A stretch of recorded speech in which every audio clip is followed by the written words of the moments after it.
Thanks for tuning in to another show in the Next Reel family of film podcasts. Want to skip those ads and get early access? Become a member at truestory.fm/join and discover all the other great perks that come with it. I'm Pete Wright. And I'm Andy Nelson.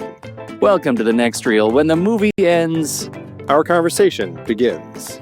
The Truman Show is over. Somebody help me. I'm being spontaneous.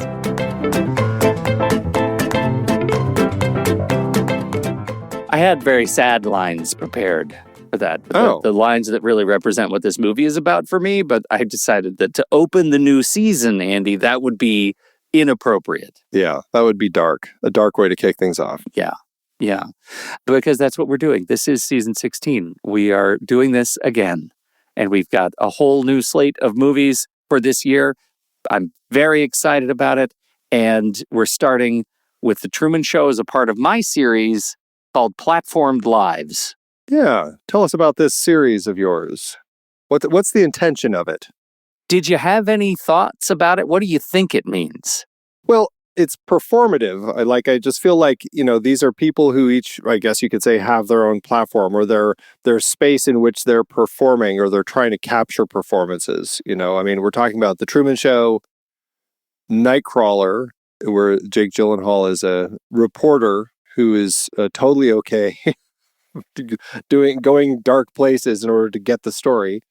And then Sorry to Bother You, where we have a man who learns he has to speak in his white voice to actually do his sales at this new job of his. So there's I don't know. So I guess I'm curious what you're doing, but it seems like there's an element of performative nature and trying to have to perform because of whatever the corporations, the media, whatever it is, need from us. I love that. I love that so much that if my original idea doesn't pan out, we're just going to go with yours. But originally, I had this idea about platformed lives being about consent and what platforms do to it and with it, right? It's about how being watched stops being something we all agree to and becomes something that's just plain done to us, right? And Truman is the purest case for that arc, right? Consent isn't missing, it's impossible. He could never have said no in this universe, right? It was just obvious that he was always going to be watched because he was adopted by the corporations, the ultimate terms and conditions, adoption papers. And Nightcrawler is consent bypassed through tragedy, right? He's not getting consent by these people who are injured, having the very worst day of their lives. He's just taking it, and his excuse is news. But he's still stealing consent from these people and using it for wealth and building his platform. And Sorry to Bother You, consent is manufactured. It's industrial. It is, you have to sign what is it called? Worry-free, whatever the company consent form. And then he has to end up performing and things go crazy in that movie as a result of what he agrees to do with his life as a part of his partnership with this organization. So all of these films are looking at our relationship to consent. And I'm curious what we end up being able to learn from these films about what platforms take from us today. Right? As far as we know, you and I are not in The Truman Show, but our consent is definitely being manipulated. And I think these three films are an interesting look at how. I think that really says it. I'm actually curious. You made me just start thinking about it. I'm like, there was that movie, I think it was called Not Okay with Zoe Deutsch that came out a few years ago about somebody who's wanting, I think she's trying to be bigger on social media and ends up in some situation where there's this big event that happens, like a big traumatic event, and she is nearby or somehow fakes that somebody she was with had died in it or something, and ends up kind of creating this performative thing to kind of gain popularity. And it just seems like there are a lot of interesting stories, especially these days, as people are exploring how the changing landscape affects us and how we change who we are really because of it. Well, and I'll just shout out Cam, which we just did on Sitting in the Dark as part of the AI Girlfriend Experience series. And a central tenet of Cam is the vileness that is allowed to be inflicted on a user as a result of agreeing to terms and conditions. And that's all consent. And I think it just makes for a really interesting, I think, thought experiment. And a day-to-day reminder. What am I saying yes to? What is just being inflicted? Because it's every day. It's every day. True. Yeah. So we start with Truman. And Truman is also a reckoning for us because you and I think it's fair to say, do adore this movie. And we've talked about it just between the two of us. We may have even seen it together. Who knows? And then we've never talked about it on this show. So it's also sort of a clearing of old debts. We saw on the show, we're going to be done with it, and then we can move on with our lives. The next reel can finally end. Now we'll have covered the Truman Show. Oh. This is a great place to start off, and I think it's such an interesting one in the scope of reality television and how, reality TV had been around before this with a Real World on MTV that really kind of kicked things off, but really kind of went from there into expanding with more and more things, including some things that were much more long form, robust, like the Joe Schmo show. That's a hard one to say. What was the one with Cyclops where he's the juror and everybody on it? Pretty recent. It's a much more recent one. Was it the jury? It might be the jury, but where everybody on it is they're all performing actors, except but one for guy. one guy. Yeah. Yeah. And so I think that's the interesting element with these is how reality TV has kind of shifted in culture and what we expect from it, how we attach ourselves to it. This is a fascinating example in how we cut to the audience a number of times and see how the audience is actually reacting and connecting to the story of Truman and all of the different moments throughout. We've got recurring moments at the bar and the Truman bar, the old women sitting at their house, the guy in the bathtub, the two guys at the security guards. The security guards. So we see all these different people. But what's fascinating is by the time we get to the end of it and the show is cut and ends, they're like, well, let's see what else is on. And they instantly flip. And I think that's such an insight into how much we crave to have certain things, but how easy it is to change. I find that to be a fascinating element with this film. I do too. I absolutely do. And you picked out one of the great indictments of the universe with that last scene. Let's see what else is on. Is like this whole movie is built up so big, everything's so big, and it is completely undone because of the fragility of patience and interest of the audience, right? And it's one of the reasons I think this movie is kind of magnificent in how well it has aged, right? This movie is not telling a dated story. It's telling a story that still resonates right now today. And that's a feat given how much technology has shifted. I think this movie is still telling an important story right now. And the fact that in 1998, this was just an extraordinary what if conversation, and now it's like Tuesday. It's Tuesday on YouTube. And that is an interesting mark.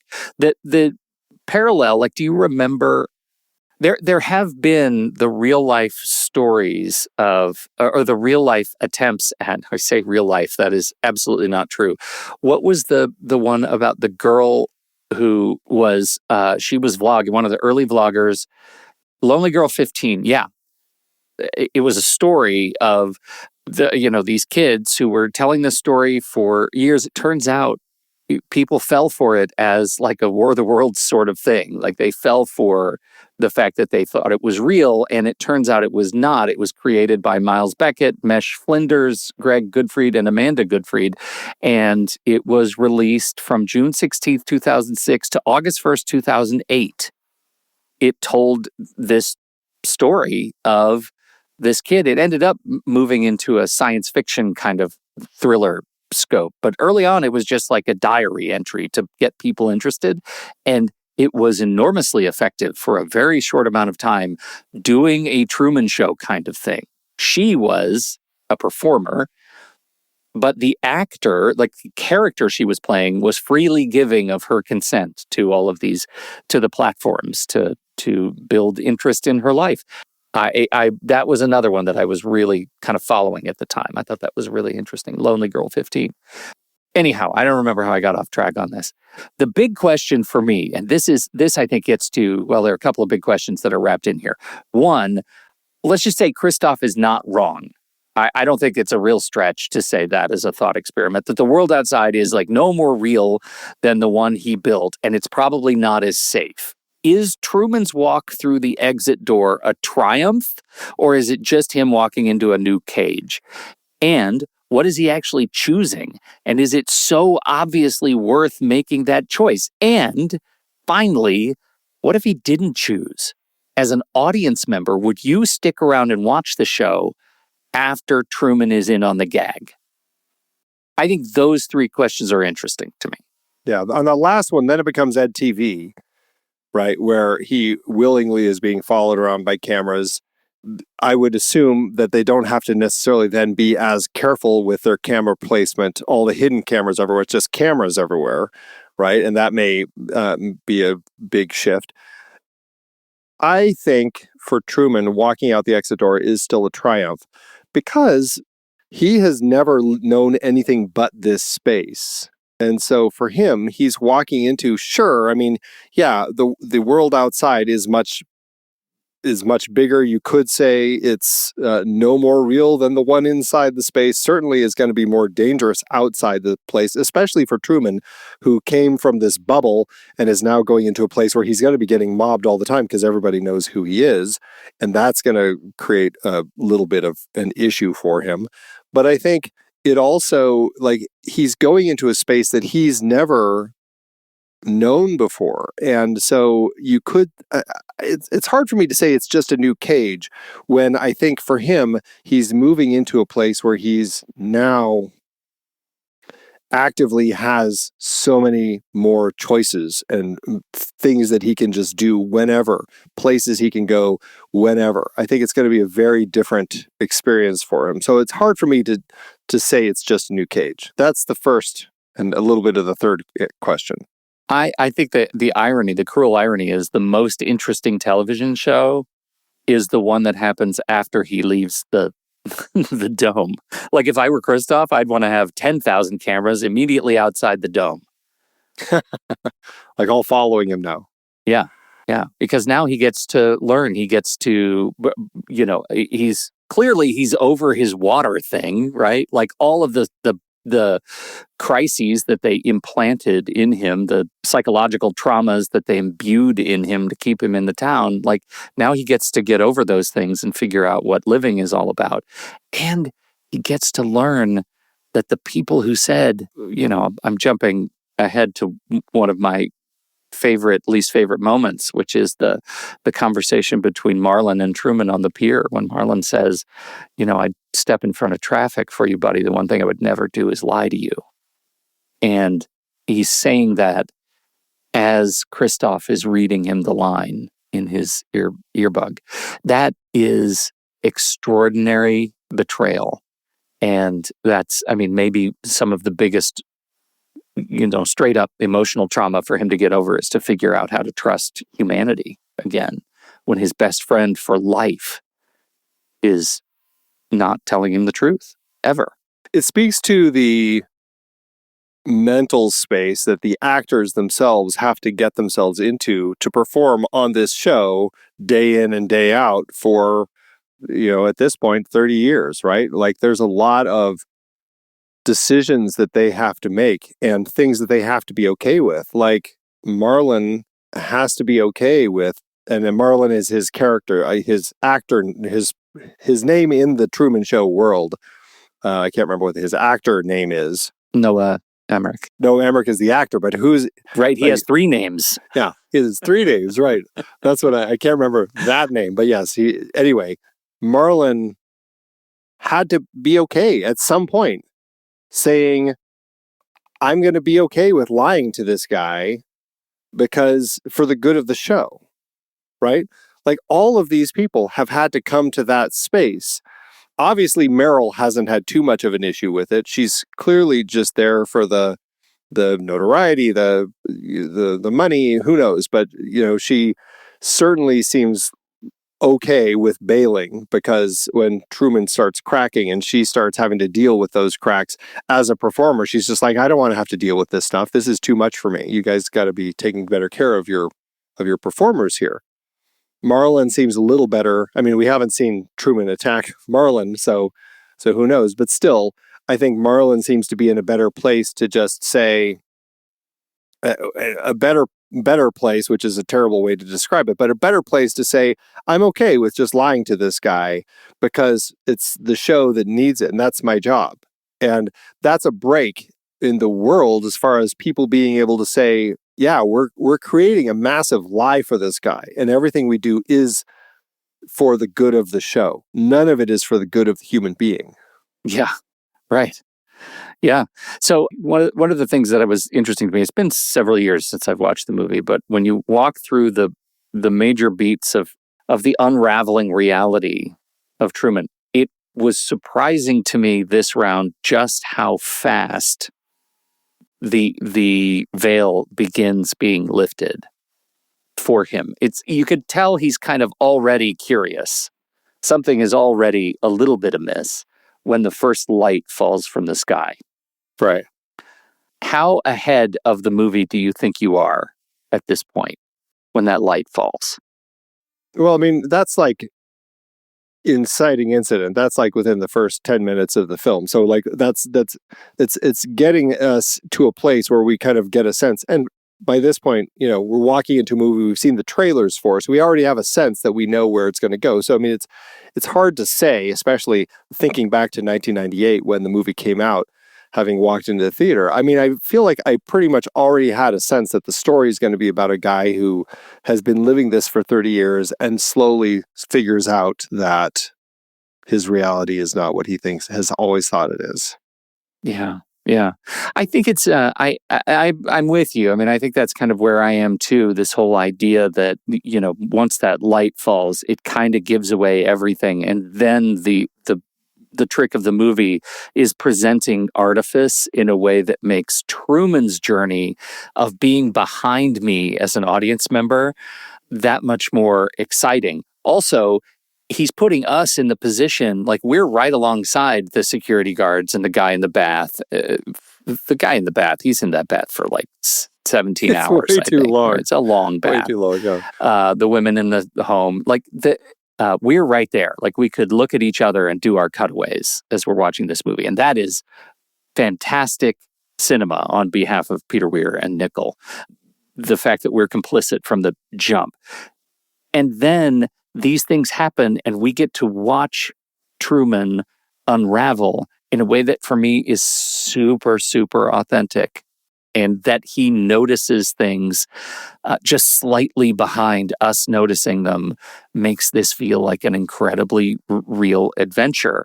The biggest, and I think probably the most important experience for that is for me, is when we start seeing behind the scenes, where he begins his spontaneity, his journey of spontaneity, right? He's downtown and he tries to running into the bank and the elevator doors are open and it's clearly backstage. There's craft service back there. Craft right. services is back there. And then the security guards throw him out for no reason. Yeah. That ends up being, I think, a wonderful sort of fast forward on Truman's awareness that keeps us right up to speed with the unraveling of the film. It's so it ends up being a really well structured script. I want to remind you, I don't need to remind you, this is Andrew Niccol coming right off of Gattaca, first script after Gattaca produced, and not yet Simone, which we have talked about. Yeah. Yes, we have. It may be worth a sidebar at some point on some of the parallels in terms of a discussion on Platform Lives between what Niccol is doing with these three movies, Gattaca, Truman Show, and Simone. I think he definitely is thinking some things that he's getting out in scripts in an interesting way for me. That's a great point. When you think about the performative nature that Ethan Hawke has to play as he's essentially kind of subbing for Jude Law, right? Genetically cleaning up after himself all the time and everything. And then, yeah, Simone, like the work that Al Pacino goes through to kind of create this fake actress. I mean, there's a lot of work that these people are doing. And so it's definitely something that Andrew Niccol is tapping into for sure at this point. So it's a pretty interesting space that he's in, that he's thinking about. What another element that speaks to kind of the performative nature of this that I think is really interesting is, I mean, we see when the film starts, we do see it kind of is beginning with it's like a news story sort of piece where we're seeing some interviews of some of the actors and we're getting a sense of like how the whole thing is built, right? But we're not actually seeing any of the machine as it goes. We just kind of get a few little lines at the beginning with even the fake credits almost like leading into a new episode that we as the audience are now watching, and we're kind of seeing how the whole thing plays. The cameras throughout are brilliantly designed to be all like hidden cameras. Like we see like a lot of really extreme wides from like a button angle, and button angles things are like the that. best. Or the trash can angle from the neighbor. I love that. And so you get all sorts of these different things throughout. But what I find so fascinating is that we don't actually step into the world of Christoph until almost a full hour in the movie, like halfway point. Suddenly, we are back in the moon studio, I guess we'll just call it, as they're up in the sky overlooking everything that's going on and watching. And we get to see how he actually orchestrates and it's that scene where we have Marlon talking to Truman. And that's the moment that suddenly we almost like go through the earbud and we hear Christoph actually giving these directions to him.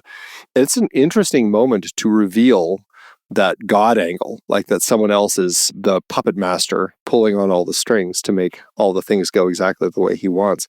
I find that to be such a fascinating element of the story that it takes so long for us to actually step into that backside of it. Yeah, I was sort of thinking about, is an hour too long to have waited? It's really patient to make us wait that long, especially when the first light falls within that first 10 minutes. We already know there is going to be a puppet master at some point. We've got to imagine we're going to see infrastructure.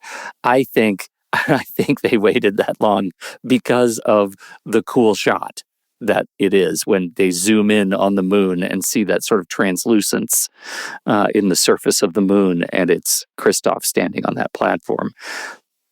It's an interesting play to put him, like, what did they say, 200 stories in the air, something like that. Like, yeah.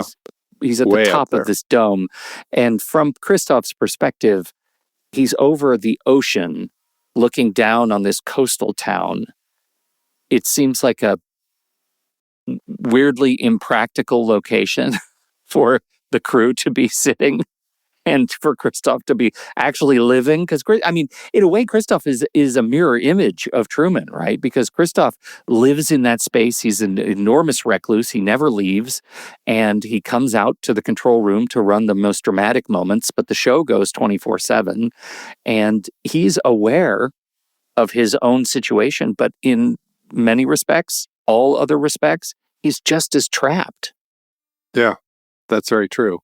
He runs it all like God and plays up there with his little puppets down below. But yeah, he never seems to leave. I mean, like you said, he obviously goes and sleeps and stuff like that, but he walks in his robe at some point. So, I mean, he clearly is just living and sleeping, and his life is the show. His show is his life, and he is intrinsically tied to Truman just as much. And it makes you wonder at the end of it, what is he going to do? Yeah.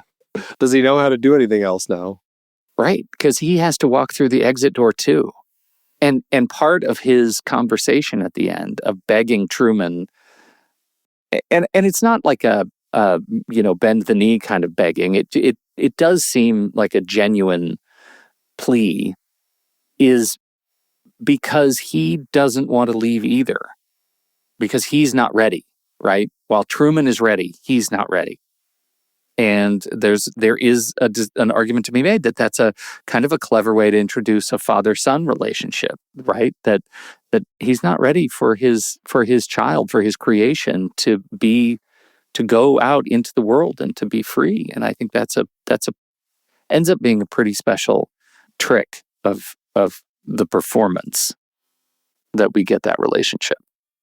We get that relationship, but it's a dark twist on that relationship, because it is all about the need for him and his benefit that he has for running this. I mean, he's, what's the thing say, 10,910 days running? Like, yeah, it's never gone off the air until this one moment finally. And that speaks to the fact that this guy is kind of obsessed. And it's a little sick how he views Truman and his need for him. And I think that's in many ways, yeah, there's kind of that father-son relationship, but also you can look at it as a father-son relationship when you have a child performer and you have been working to train them as a performer, and suddenly they've turned 18 and they no longer want you in their life, and you're like trying to manage them all this time, and you ungrateful little brat sort of thing. It's like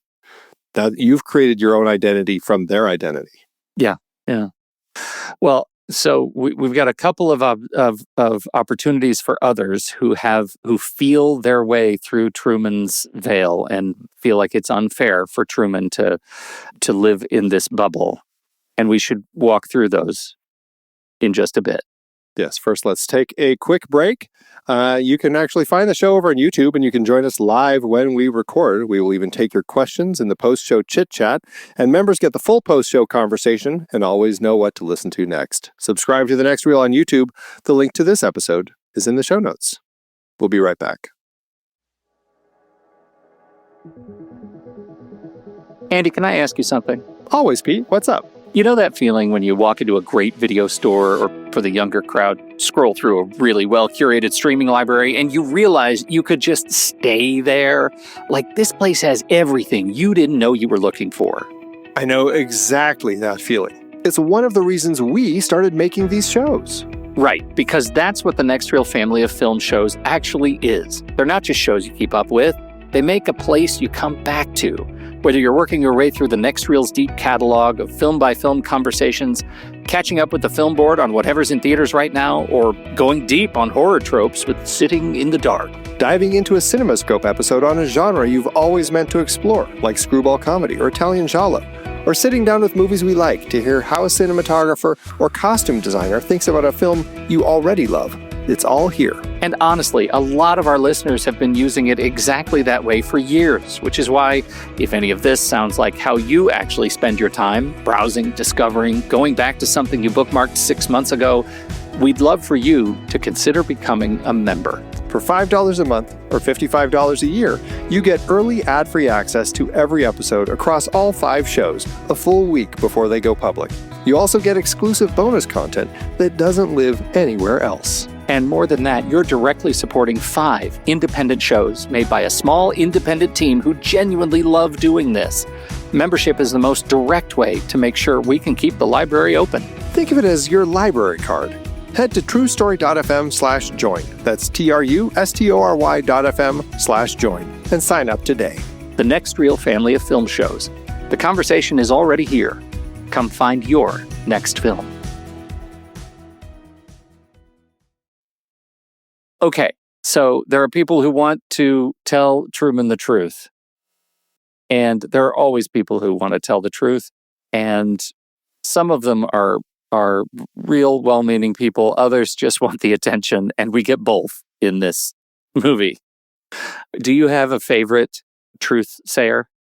I mean, I really enjoy the guy who pops out of the Christmas present. It's the guy in the box. He's like, Truman, you're on TV. I did it. I'm on the Truman Show. Like, all of that was really funny. That played very well. You got him. You got the parachuting person. And then, of course, you have Sylvia. And I suppose in some way you could say Dad, who maybe just wanted to write himself back into the show. Yeah, that's actually interesting. He may be one of the more interesting ones, just briefly, because he wanted he started feeling bad and wanted to tell the truth and got himself written off the show, and then decided he wanted to be complicit in this after all. And so they wrote it back and became complete soap opera pulp. I don't know. That's an interesting take. The Sylvia Loren is the actress name. The actual actor is Natasha McClone. And she's great. She's got the perfect face for collage. She's always great. I think the only other film we've talked about her is on the show is Ronin. Is that right? I think it is. Boy, I could watch that movie 100 times again. Yeah, that's a great movie.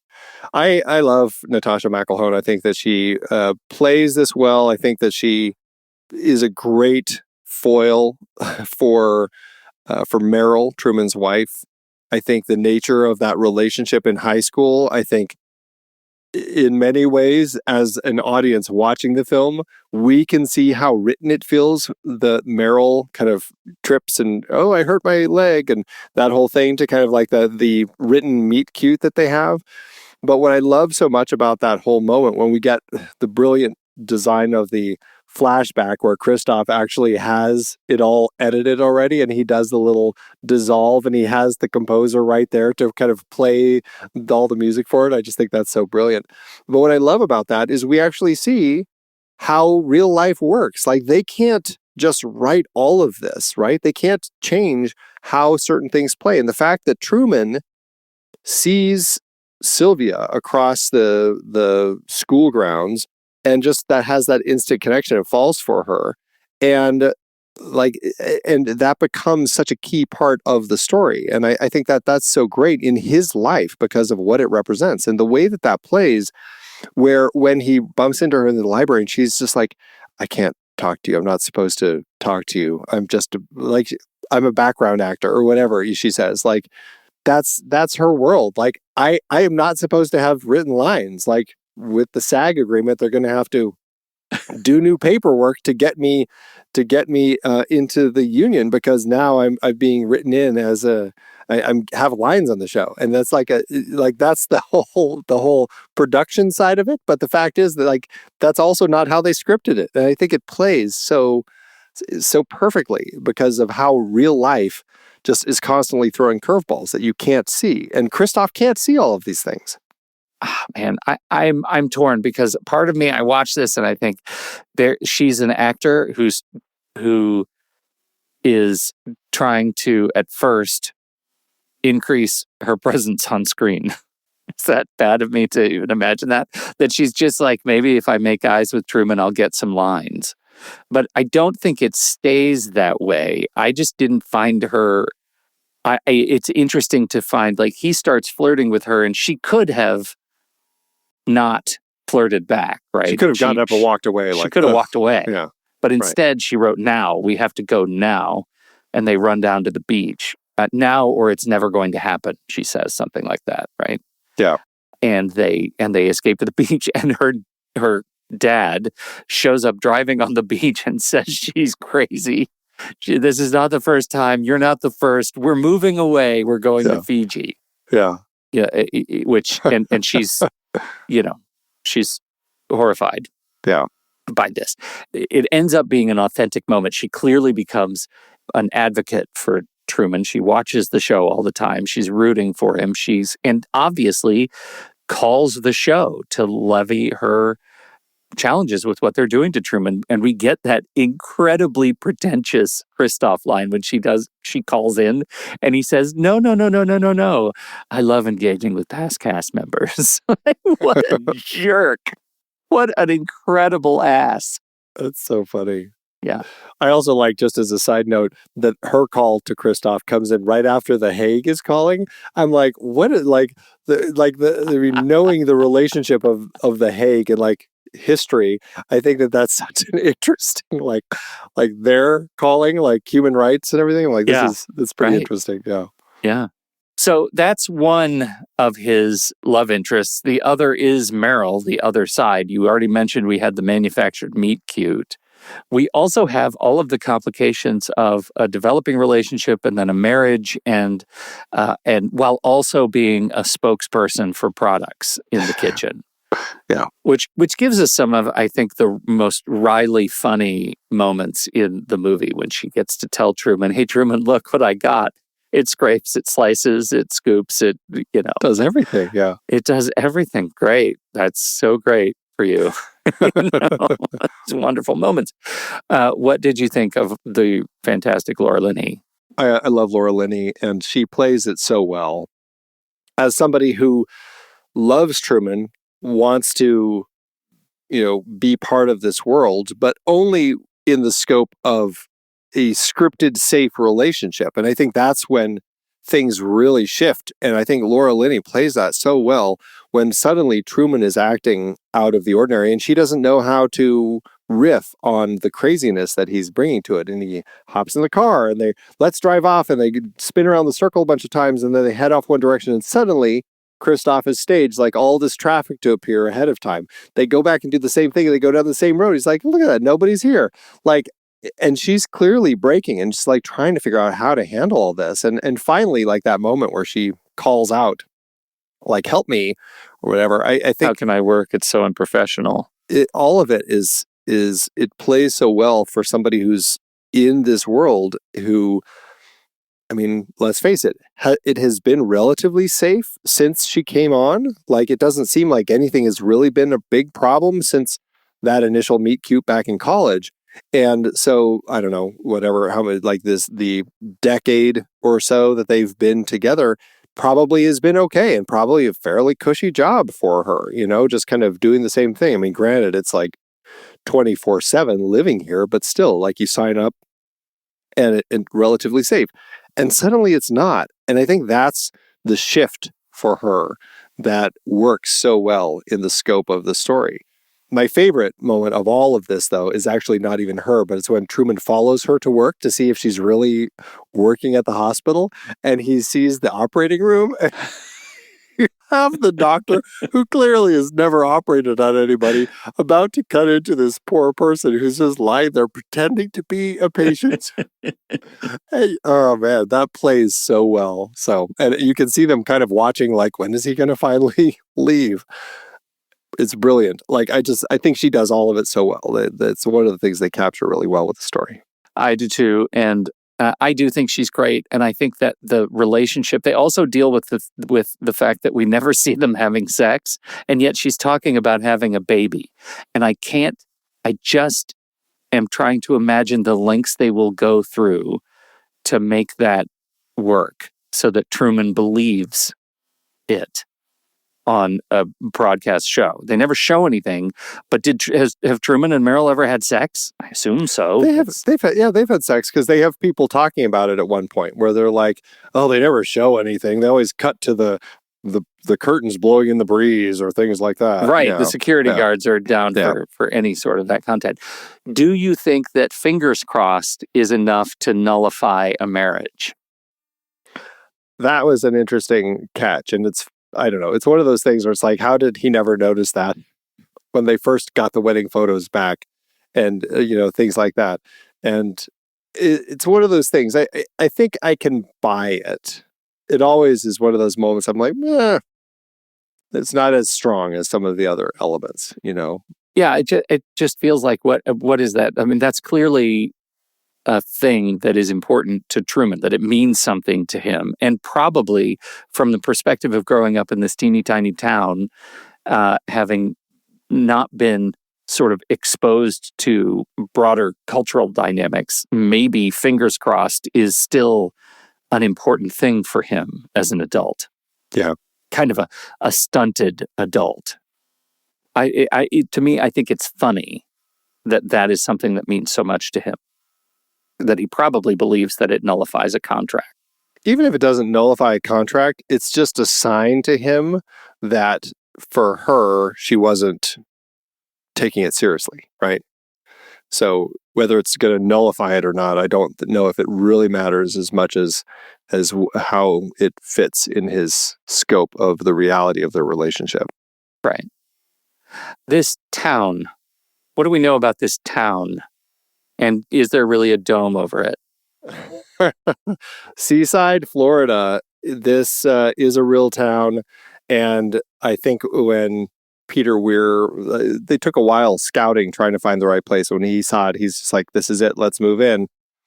It is a perfect little cookie cutter town that essentially was designed to have this very feeling where you walk in and it's like this master planned community where it just feels like the sort of place it has an old timey sort of feel. It's got the little square and everything, and that's what they were going for with this. And I think it was a perfect location for capturing everything here. I don't believe it has a real dome over it, though. I also don't think it has a dome. However, interesting note that it turns out this house was disgraced Congressman Yes, and former Attorney General Matt Gaetz' childhood home. correct. Yeah, isn't that funny? Yeah, it's really funny. $2.7 million, this house. Wow. Right? Yeah, I'm not surprised with these master planned communities where the things like this are. And, Florida is a place that has a lot of these sorts of things. I mean, even Disney built Celebration, their own master planned community within sight of all the Disney parks down there. So, I mean, it's that whole concept. I think a lot of people genuinely crave that feel of that type of community. Pastel-hued charmer features 4 bedrooms and 4 baths within 2,136 square feet. Apparently, Don and Vicky Gaetz actually have a sign on the white picket fence that says the Truman House. Wow. It's very sweet. Yeah. It's very sweet. I didn't know they still owned it. That's interesting. I mean, maybe they didn't take the sign down, but no. Well, it is a great location. I do really like this space. And I think the production design, the town, everything pairs so well with this world that Peter Weir is creating. And again, just like with the camera work, finding a way to have cameras just hidden everywhere. Like, it's just a really smart way to craft the story and put it together. I genuinely think it just works in such an incredible way. There is a certain sort of Groundhog Day quaintness to the sort anytime Truman goes to work. And I think I would say my favorite of the encounters that we get with Truman on the street is the twins who are thinking about life insurance every day. That's my favorite. It's my favorite encounter with Community, and also the overhead shot coming from the sign above Truman down on those guys is probably my favorite placement. That they are so eager to always be in the same spot is a really nice touch. I always like how when they kind of grab Truman and pin him up against the wall, and the camera always pans just enough to reveal the advertisement for the chicken next to where Truman is, where they've held Truman. And I think that's so funny. Like, the way that they're always thinking about, okay, how can we get the product placements shown? How can we get the advertisements shown? And just like all of that, I think is just so perfectly crafted. Yeah, it really is.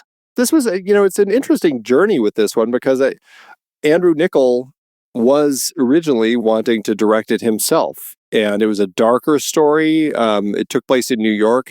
And I think when, they felt, we might have talked about this a little bit when we were talking about Simone, but this would have actually been his directorial debut. And they were like, it's a little too much, because I think they had budgeted $80 million at the time for this, and they're like, too much for a new director.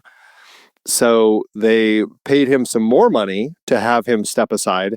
They were talking to Brian De Palma for a while to direct this, and then after he left, they were talking about possibly Tim Burton, Sam Raimi, Terry Gilliam, David Cronenberg, Barry Sonnenfeld, Steven Spielberg. A lot of interesting names. I can kind of see versions of this under each of those people. Like, each of them could make an interesting version of this. That's actually fascinating. I can even see a Cronenberg version of this. Right. It would be really interesting. I think that would be cool. Tim Burton would be Scissorhands. Right. He's totally already down for that style of Community. And then finally, Peter Weir signed on. and he had seen Jim Carrey in Ace Ventura: Pet Detective and said, "This guy is like Charlie Chaplin, sort of performer, and I want him to play in this." They signed him, but he was already committed to The Cable Guy and Liar Liar. And instead of finding a new actor, Peter Weir said, "I want to wait." And so they waited for over a year before Jim Carrey was available so that they could do this. And in that time, he had Andrew Niccol rework the script like 12 to 16 times, trying to find the right tone, because he didn't want it dark like it was originally slated to be. He said, "I want this to feel like a show that people would actually watch regularly." And so they found kind of the more bright tone for the story. And I think it worked. But it's an interesting journey to see this kind of finally coming around to getting the team that it had. Well, and we haven't mentioned anything about Jim Carrey, right? Like, where were you on your Jim Carrey journey when you saw this movie? What did it do for you? Well, I mean, you're the one to ask, because I think you had a real connection to what Jim Carrey was doing at this particular point in his career with Ace Ventura and Dumb and Dumber and Liar Liar, Cable Guy. And I really enjoyed Jim Carrey. I thought he was a lot of fun. He was an actor who was regularly talking about how he wanted to have the Tom Hanks path, start in comedy and move into more serious projects. And this was really that first opportunity he had to do something a little more serious. And there's still certainly quite a bit of that kind of the goofy Jim Carrey-ness in it, but nowhere near like you get in Ace Ventura or Dumb and Dumber. And I think that he proved himself, and I really enjoy what he does here. And he is one of those actors who I'm like, I mean, with this and Man in the Moon, those are kind of his big dramatic roles around this time.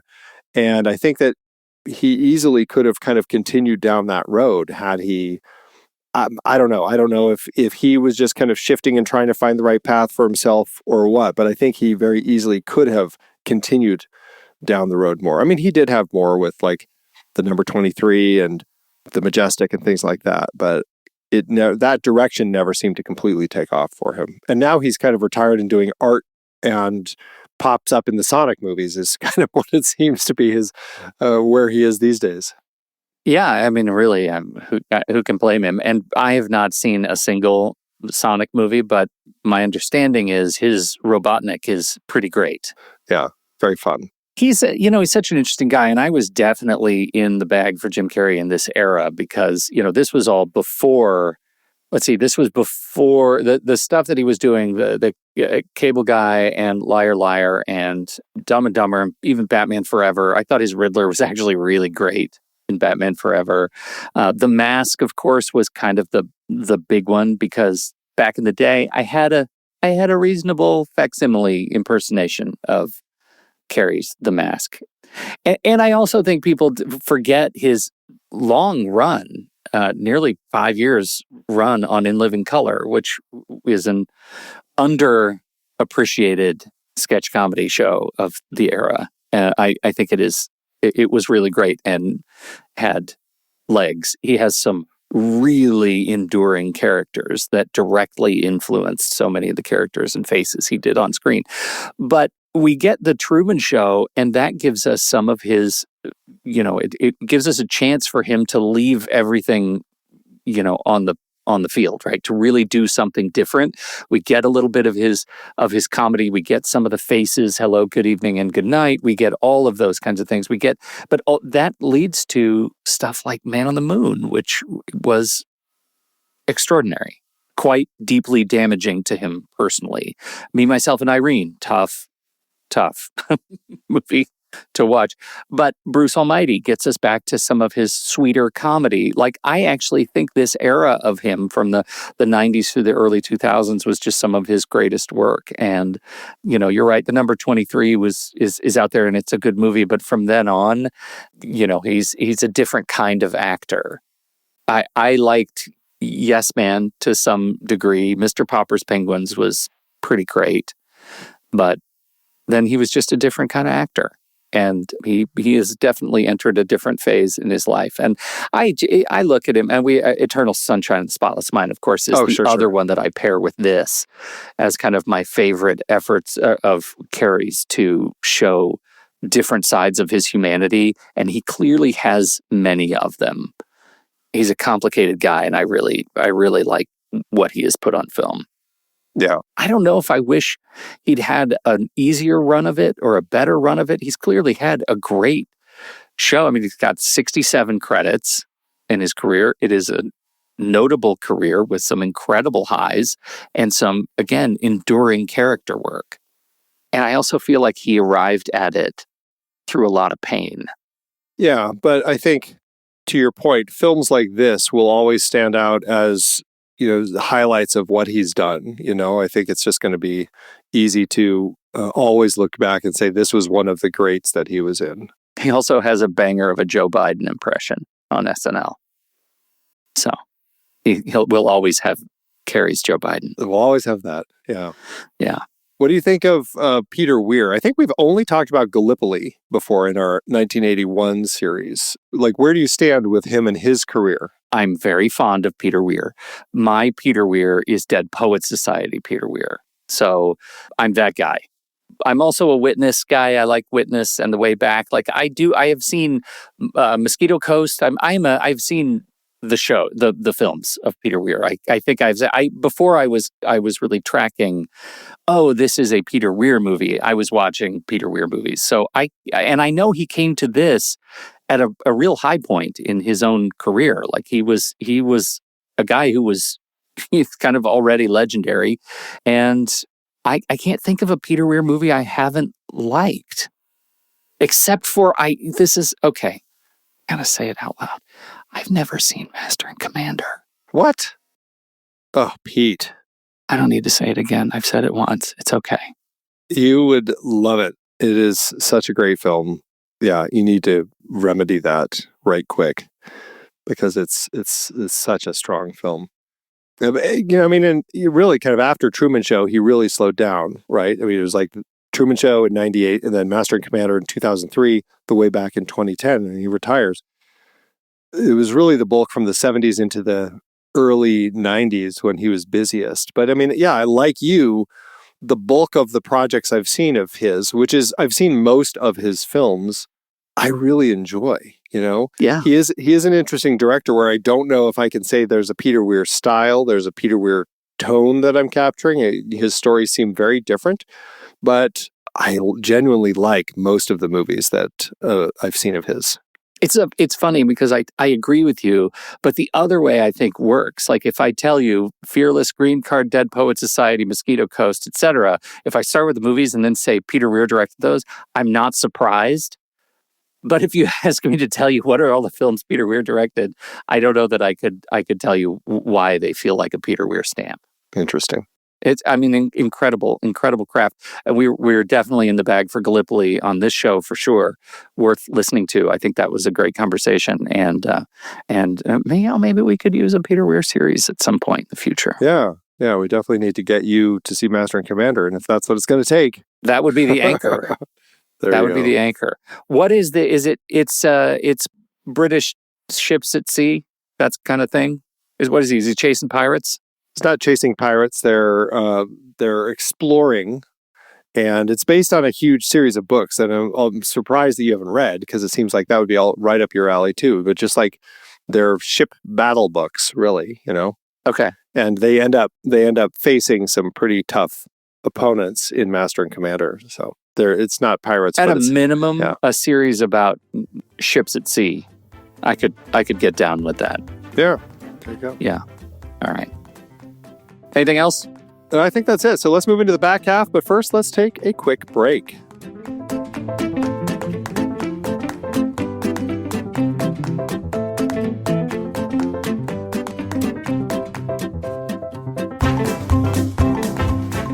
The Next Reel is a production of True Story FM, engineering by Andy Nelson, music by Sabutan, Young Rich Pixies, Oriole Novella, and Eli Catlin. Andy usually finds all the stats for the awards and numbers at the-numbers.com, boxofficemojo.com, imdb.com, and wikipedia.org. Find the show and the full archive at truestory.fm. You can follow us from there too. Plus, you can find out how to become a member and go further with every episode. Check out our merch store at thenextreel.com/merch. And if your app allows ratings and reviews, please consider doing that for our show.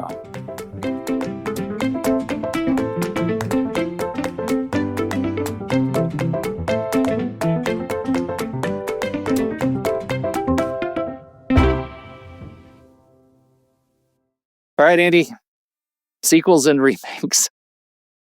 Believe it or not, Andrew Wow. Weir has been talking a bit. Recently, it's been coming up about doing a sequel show to The Truman Show. I'm going to read you his pitch. There has been talk of doing a musical, believe it or not, or a series. When it's a different art form, I don't think it takes anything away from the original. In my version of a series, I thought it would be fun if after Truman walked through the sky, the audience clamored for more, which you sense at the end of the film. I imagine there would be a network with multiple channels, all starring a subject born on the show. If I set it in New York City, there would be a girl living in the Upper East Side, a boy from Harlem, a kid from Chinatown, etc. Since they are all on their own channel and move in their own circles, they are never meant to meet. But at the end of the first season, the boy from Harlem and the rich girl find themselves drawn to each other. They both sense that the other is acting differently from anyone they've ever met, because for the first time, they've met someone who is not acting. In the second season, the network would desperately try to kill off their romance. So, I don't know. I think it's best left alone. I appreciate Andrew Niccol is trying to find opportunities and probably being asked regularly, as studios are these days, what about a sequel to this? What about, follow-up to that? Like, I'm sure that, he already is doing Lords of War, the sequel to Lord of War. So I just hope that it never happens. I feel like it just doesn't need it. Wow. Yeah. You know what? Here's the problem about the world I live in. I don't think it needs it. I don't think it needs to happen, but I'd watch it. And then at the end, you'd say, well, let's see what else is on. Yeah. All right. How to do at award season. Let me see. Should I refresh my tea? This is a list. Yeah. 42 wins with 69 other nominations. Definitely a popular one. Over at the Oscars, Ed Harris was nominated for Best Supporting Actor, but lost to James Coburn in Affliction. This was the Oscars where they gave a honorary Oscar to Elia Kazan, and they cut to Ed Harris not applauding when Kazan came out. It was very controversial Oscars. Steven Spielberg beat out Peter Weir for Best Director for Saving Private Ryan and lost Best Original Screenplay to Shakespeare in Love. Over at the Saturn Awards, it won Best Fantasy Film. Jim Carrey was nominated for Best Actor, but lost to, get this, James Woods in Vampires. What were they thinking? Oh, that movie. I do not like that. Oh my God. Ed Harris was nominated for Best Supporting Actor, but lost to Ian McKellen in Apt Pupil. Best Director, Peter Weir lost to Michael Bay in Armageddon. What? And it did win Best Writer. Yeah, there are some crazy picks over there in the Saturn This is Awards. crazy. I know. At the BAFTAs, it was nominated for Best Film, but lost to Shakespeare in Love. Won Best Director, Best Original Screenplay, and Best Production Design. Ed Harris was again nominated for Best Supporting Actor, but lost to Jeffrey Rush in Shakespeare in Love. Best Cinematography lost to Elizabeth, and Best Special Effects lost to Saving Private Ryan. And then, of course, the Golden Globes. It was nominated for Best Motion Picture Drama, but lost to Saving Private Ryan. Peter Weir again lost Best Director to Steven Spielberg for Saving Private Ryan. And Best Screenplay lost to Shakespeare in Love, but it did win Best Actor in a Drama for Jim Carrey. Ed Harris won Best Supporting Actor, and it won Best Original Score. So, there you go. Okay. I that's fair. It sounds like the lesson learned is if you want to hit that Oscar high note, don't come out in a year with Saving Private Ryan. That was a trick for sure. Or Shakespeare in Love, which kind of dominated. Or Shakespeare in Love, yeah. Yeah. Controversial on all points. Like when you look back at any of these wins, do you feel like these are good wins? Do you think that Truman Show should have had more affection from any of these that they lost? Yeah, I do. Well, I mean, at the Oscars, for sure, I have a hard time not seeing it nominated for Best Picture. Best Picture was Shakespeare in Love, Elizabeth, Life is Beautiful, Saving Private Ryan, The Thin Red Line. I mean, we talked about Life is Beautiful, and that was that crazy one with Roberto Benigni that certainly has a lot of hate. Today, I would put Truman Show up in place of that. I think the other nominees are all stellar and certainly worth being there. This was one of those years where The Truman Show was the film that didn't get Best Picture, but it got Best Director. Man, Saving Private Ryan, I haven't watched that in ages. Would I still pick Spielberg over Peter Weir? That's a tough one for me. I don't know. But here's the thing. Best Actor. Would you have put Jim Carrey in the lineup? I mean, Roberto Benigni, Life is Beautiful. I feel like, sure. Okay, easy to just take that one out and put Jim Carrey in. Yeah. Sure, why not? Tom Hanks, Saving Private Ryan, Ian McKellen, Gods and Monsters, Nick Nolte, Affliction, Edward Norton, American History X. I mean, it's a solid lineup. But yeah, I would say take Benigni out and put Carrey in. Yeah, I think so too. And that's the cruel irony of that year, because not only did Benigni win because he was nominated, he was also a lousy winner. Oh, he was very fun. Everyone loved him. Really? He was like jumping on chairs. I know. Everyone loved it. Enough with the chair jumping, Benigni. Enough. Oh, anyway. So yeah, that's the awards. Okay. How did it do at the box office?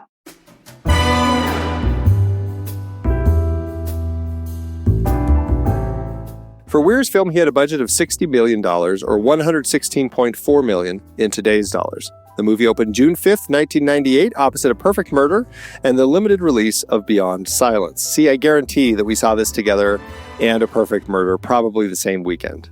Yeah. This opened in the number one spot, which it held for 2 weeks, finally getting bumped to third by The X-Files and Mulan, two other movies we saw together. Probably that same weekend. Yeah, probably that same weekend. This stayed in the top 10 for 7 weeks and went on to earn $125.6 million domestically and $138.5 million internationally for a total gross of $512.4 million in today's dollars. All told, that means the film did quite well for itself, earning back more than 4 times its budget and landing with an adjusted profit per finished minute of $3.8 million. A great spot to land for Weir and Carrey. Well, I'll tell you what, this movie, my goodness, I really enjoy it. It is a film whose entire change arc is about discovering that his consent ends up being his to take back. And that's a really great lesson. And it's just about him looking for the door. And that is a simple and beautiful journey for this character. And I had a blast revisiting this movie. Yeah, absolutely. Yeah, it feels so relevant, like more and more relevant every time that I watch it. And it's just crazy that when the movie came out, the cultural zeitgeist was already pushing toward these stories. Because I mentioned earlier, EdTV came out this same year. And all of that grew into such this massive reality TV thing where eventually our country is being run by a reality TV star. So peak idiocracy. It's what we've done. We did it. We created it. Yeah. Oh, one last thing as a side note. Did you see that there is now something called the Truman Show delusion? Is that like spotlight syndrome? I don't know what spotlight syndrome is, but this is people who, it's not, I guess, officially listed in the medical books, but it is people who believe their lives are reality TV shows and they think they're being followed by hidden cameras. There was one guy who apparently even went to the Statue of Liberty to climb it to the top, thinking that he was going to finally be reunited with his high school girlfriend and get released from his responsibilities with the show. Like, it's crazy that there's actually this delusion that is out there. Yeah. No, it's not the same thing. I think spotlight syndrome is essentially narcissism. Like, you just think you're the center of the universe, but not that you're being followed by cameras. Right. Yeah. Wow. Okay. Good to know. Andrew Nichols said, "You know you've made it when you've had a disease named after you." Yeah. Good grief. Yeah. Crazy. All right. Well, that is it for our conversation about The Truman Show. Next week, we are looking at Dan Gilroy's Nightcrawler, starring Jake Gyllenhaal as a nighttime freelance cameraman in LA who chases crime and accident scenes for the local news, with Rene Russo as the news director willing to buy whatever he brings back, and Riz Ahmed along for the ride. If Truman didn't know he was being watched, Nightcrawler is about a man who knows exactly how the camera works and uses that knowledge to claw his way up. All right, let's do our ratings. All right, andyletterbox.com/thenextreel. That's where you can find our HQ page where we have our reviews and ratings for all the films we talk about on the Next Reel family of film podcasts. What are you going to do for this one? I really I think this movie is just so well crafted and well put together. With that, I'm still at 4.5, which is pretty high. 4.5 out of 5. I know. Do I have to ask the question that's going to come next? I don't know why. It just feels like a 4.5. Isn't that how this works? Here's my central problem, and I say it I looked at my initial. I've never reviewed this film in Letterboxd. I've never written a review for it. I just marked it as watched and put some stars on it when you first got me into Letterboxd, and I was doing that like rapid fire. And I had put this in at 4 stars, and I can't answer the question why. And so I am revising it up to 5 stars. It's a 5-star film for me. It's 100% a 5-star film for me. I can't think of a reason to degrade it in any way. Because I have the same experience watching it every time. It feels like a new movie to me every time I see it. And I get such joy out of introducing it to other people. Like, this is an awesome, awesome story. And it's executed very, very well. So yeah, 5 stars. 5 stars and a heart. Fantastic. Well, that averages out to 4.75, which will round up to 5 stars and a heart anyway, so you still get your win, Pete. You can find the show on Letterboxd at The Next Reel. You can find me there at Soda Creek Film, and Pete at Pete Wright. So what did you think about The Truman Show? We would love to hear your thoughts. Hop into the Show Talk channel over in our Discord community, where we will be talking about the movie this week. When the movie ends, our conversation begins.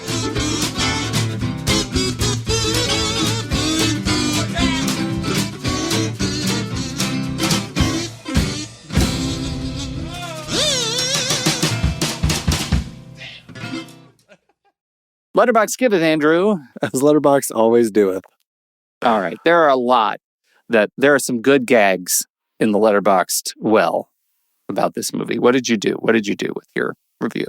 I went just right to the top. The easy ones. I picked the most liked review by Shay, 5 stars and a heart. If I lived in a town where everyone looked like a Republican, I'd want to leave too. I think we went with a similar vibe. I went with a 4-star and a heart from Jay, who said, poor guy's going to leave a world where everything revolved around him to learn about taxes. Begs the question, do you think he had to pay taxes in his little town? Is there stuff like, what is his blind spot? Do you think he got to learn about everything in the real world? That's actually funny, because do you think that he's owned by a corporation, but theoretically, is he still considered somebody who has to pay taxes? So on the show, like, does he go meet a tax accountant and actually go through the process of filing his real taxes without realizing that they're actually going to the real, like, he thinks they're going to the government, and they are, but he's only doing it for the reality of having to do it for the real world. Right. And part of it is like, what do you think selectively that they could have just removed from the Truman universe because it's complicated and you're not going to learn about it? Like, you don't need to be exposed to, STDs under the dome. Do you know what I mean? That I was thinking about that, like crime, like does he even know what crime is? Yeah. Because obviously it's just a bunch of actors doing stuff. Or do they perform? Has there been performative crime in context of the show, so he knows that crime is a real thing? I mean, in Andrew Nichols' darker script, it was a much darker world with all of these sorts of things. But it does make you wonder, like in this little peaceful seaside town, is he completely oblivious to all of this stuff? Yeah. I think that's a really, why didn't we spend the last hour really litigating that stuff? Thanks, Letterboxd.